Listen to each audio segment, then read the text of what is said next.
স্বাগতম অ্যানিসেন্ট মেমোরিতে, যেখানে আমরা ইতিহাসের ভুলে যাওয়া গল্পগুলো তুলে আনি। আজ আমরা কথা বলবো ৮৭৮ সালের এক অজানা যুদ্ধ নিয়ে, সিনউইটের যুদ্ধ। এই যুদ্ধে দক্ষিণ পশ্চিম ইংল্যান্ডের একটি পাহাড়ি দুর্গে একদল স্যাক্সন যোদ্ধা ভাইকিংদের মহান সেনাবাহিনীর বিরুদ্ধে দাঁড়িয়েছিল। কিন্তু বর্তমান পৃথিবী কেন এই যুদ্ধ ভুলে গেছে?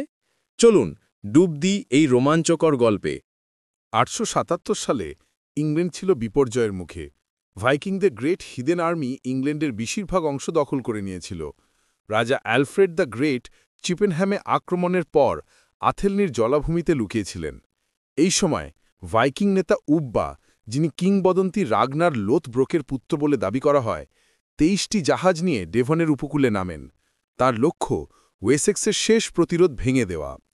কিন্তু স্যাক্সন নেতা ওড্ডা তার পথে বাধা হয়ে দাঁড়ান। উব্বার নেতৃত্বে প্রায় ১২০০ ভাইকিং সিনউইটের পাহাড়ি দুর্গে, সম্ভবত কাউন্টিসবাড়ি বা ক্যানিংটন, অবরোধ করে। স্যাক্সনদের সংখ্যা ছিল মাত্র ৫০০ বা তারও কম। পরিস্থিতি ছিল নিরাশাজনক, কিন্তু ওড্ডা হাল ছাড়েননি।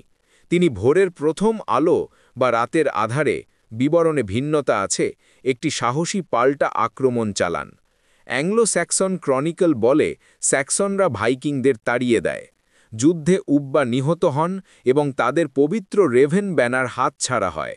প্রায় ১২০০ ভাইকিং মারা যায়, একটি বিশাল ক্ষতি। সিনউইটের যুদ্ধ আমাদের মনে করিয়ে দেয় যে ইতিহাসের ছোট ছোট মুহূর্তগুলো বিশাল পরিবর্তন আনতে পারে। ওড্ডার সাহস কি ওয়েসেক্সকে বাঁচিয়েছিল?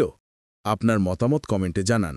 আরও ভুলে যাওয়া ভাইকিং গল্প শুনতে ফরগটেন সাগাসে সাবস্ক্রাইব করুন, লাইক দিন আর বেল আইকন টিপুন, যাতে পরবর্তী ভিডিও মিস না করেন।